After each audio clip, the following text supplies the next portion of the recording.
बिस्मिल्लाहिर्रहमानिर्रहीम, अस्सलाम वालेकुम। आप देख रहे हैं फयाज़ महमूद यूट्यूब चैनल। और जस्टिस काजी फ़ाइज़ ईसा केस का मुख्तसर फ़ैसला भी सुना दिया गया है सुप्रीम कोर्ट ऑफ पाकिस्तान की जानिब से, और वो फ़ैसला जो जारी किया गया है उसके निकात भी शेयर करेंगे। और अब आगे होगा क्या, हम इस पे भी आज बात करेंगे। आज जो हमारे साथ मेहमान शख्सियत हैं, बड़े ज़बरदस्त रिपोर्टर हैं, समा टीवी से इनका ताल्लुक़ है, जुल्करनैन इकबाल।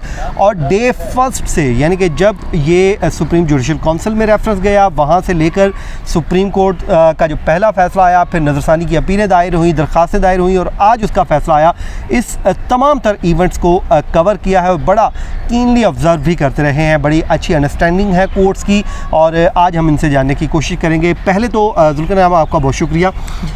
मुख्तसर जो फ़ैसला है वो उसके अहम नुकात बता दीजिए कि वो फ़ैसला क्या है, फिर हम अपनी बात को आगे बढ़ाते हैं। अच्छा, फैसला मुख्तसर बात करें तो जो 19 जून 2020 की अक्सरियत थी वो आज 21 अप्रैल 2021 को 26 अप्रैल 2021 को वो अक़लियत में तब्दील हो गई है। जो 7-3 से रेफरेंस का लदम करने के बाद मामला जस्टिस फ़ाइज़ ईसा की अहलिया और उनके बच्चों की आमदन का जांच पड़ताल का भिजवाया गया था FBR को, वो आज 6-4 से वापस ले लिया गया। ठीक है। जो बेंच को, ये FBR को भिजवाने वाले बेंच के 2 रुकन थे, जस्टिस मदर आलम मियां खेल और जस्टिस मंजूर मलिक, जो मलिक साहब 30 तारीख को रिटायर भी हो रहे हैं बाय द वे। ठीक है।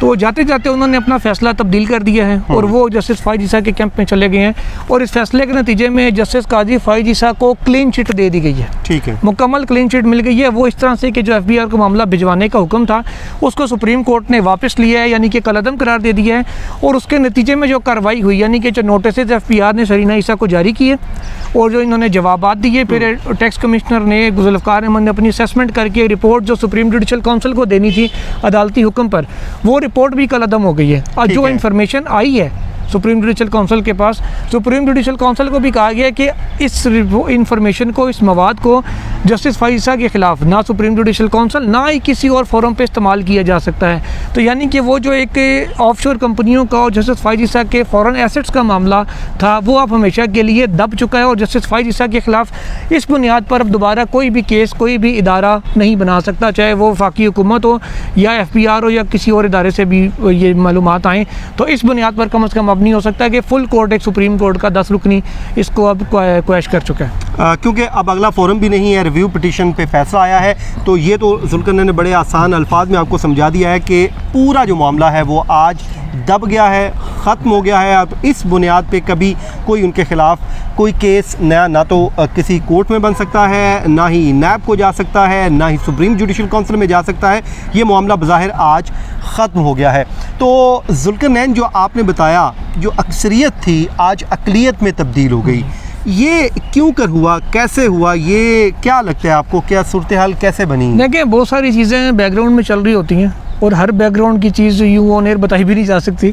वो थोड़े से कुछ पाबंदियाँ होती हैं, कुछ पाबंदी कह लें और कुछ ये कह लें कि थोड़ा सा ट्रस्ट होता है, कुछ थोड़ा सा ट्रस्ट होता है बताने वालों का कि यार ये बात आगे कहीं ना करना, तो इस वजह से कुछ चीज़ें नहीं करेंगे। अलबत्ता मोटी मोटी बात जो है ना वो की जा सकती है। जस्टिस मदर, ये जो है अपने मंजूर मलिक साहब, मेरा बहुत उनसे प्यार है, उनको भी मेरा से बड़ा प्यार है, बड़े मोहतरम है, मेरे बुज़ुर्ग हैं।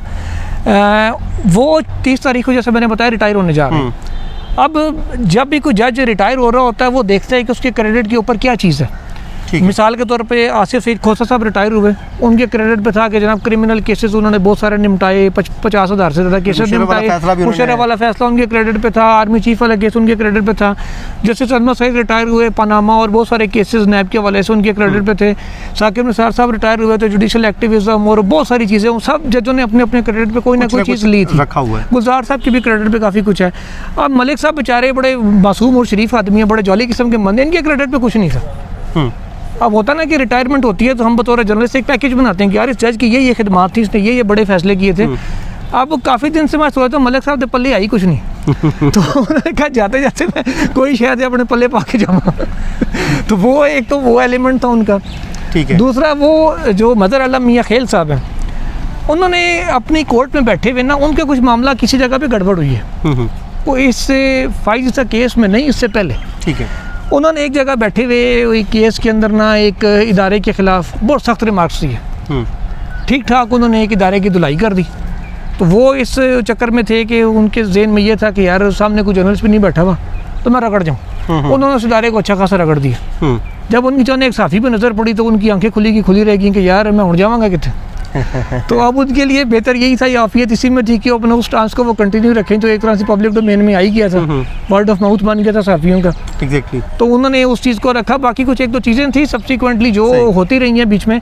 सबसे बढ़ के जो जस्टिस फाइज ईसा कामयाब हुए हैं बेंच में तफरीक डालने में, वो अपने रवैये की वजह से हैं। उन्होंने इतना एग्रेसिव रखा, जो जज भी सवाल पूछने लगता था उनसे या उनकी अहलिया से, वो ऐसे पोर्ट्रे करते थे कि जैसे ये कोई मुल्क दुश्मन बैठा हुआ है और अकेला मैं, मेरा फाइज ईसा मीन्स के होल जुडिशरी कि मेरी बेगम जो इन पर्सन है कि उससे सवाल क्यों पूछ रहे हैं जी, वो वकील तो नहीं है। जबकि खुद वो जिस अंदाज में केस कंडक्ट करते चला गया, जब बेंच में स्प्लिट आया, लड़ाई हुई, आपको पता भी है कि आपने खुद रिपोर्ट किया था कि जजेस उठ के चले गए थे। एक दफ़ा उठ के गए, उससे पहले 3-4 दिन जुमलेबाजियाँ आपस में होती रही हैं।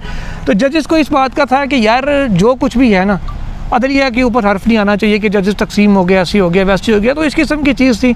और साथ जाते जाते आज जो जस्टिस फैज़ा साहब ने कहा था तू चल तू बंज में आया, हाँ, इसका क्या मतलब था? वो क्या आप तो वहाँ पे बिल्कुल वो हुआ ये था कि जस्टिस फैज़ा की आदत है कि जब भी कोई आर्गूमेंट उनके खिलाफ जा रहा हो ना, वो उठ के बोल पड़ते हैं, वो टिक के बैठते नहीं हैं।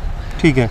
तो आज भी जब वो उठे तो मंजूर मलिक साहब ने उसमें महमूद उनकी बेइज्जती की और कहा कि यार फैज़ा साहब आपको हर समात पे मैं अंग्रेज़ी में भी समझा चुका हूँ, तहम्मुल से बैठे हैं, उर्दू में भी समझा चुका हूँ, अब पंजाबी रहेगी उसमें मैं आपको कहूँगा कि यार सुकून से बैठें और बात सुन लें, दूसरे वकील को बोलने दें ताकि आप उसका जवाब दे सकें, हम भी सुन सकें। हम उनकी वकील की बात से मुत्तफिक हो या ना हो, वो हमारा फैसला बोलेगा, लेकिन आप उनको बात तो करने दें।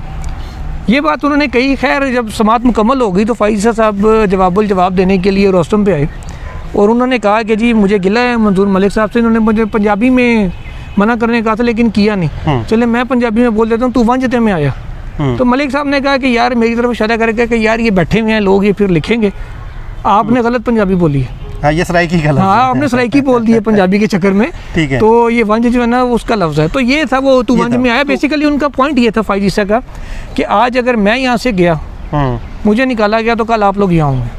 तो बार बार ये कहते थे कि आज आप मुझे यहाँ देख रहे हैं, कल आपकी बीवी यहाँ खड़ी होगी। जजों को कहते थे कल आपके बच्चे यहाँ खड़े होंगे, कल आप यहाँ खड़े होंगे, सबके साथ ऐसे ही होगा, मैं अदलिया के लिए खड़ा हूँ, दिस एंड दैट।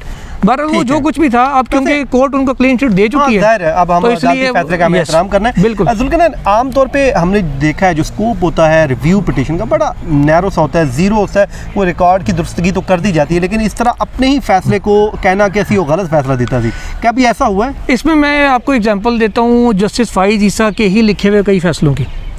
सबसे बढ़ गया हुदैबिया मिल केस जो बहुत डिस्कस होता है जस्टिस फैज़ साहब के क्रेडिट पे। वो जब इन्होंने कहा कि जी अपील जो है वो टाइम बार्ड और डिसमिस की जाती है, उस पर नैब ने रिव्यू फाइल किया।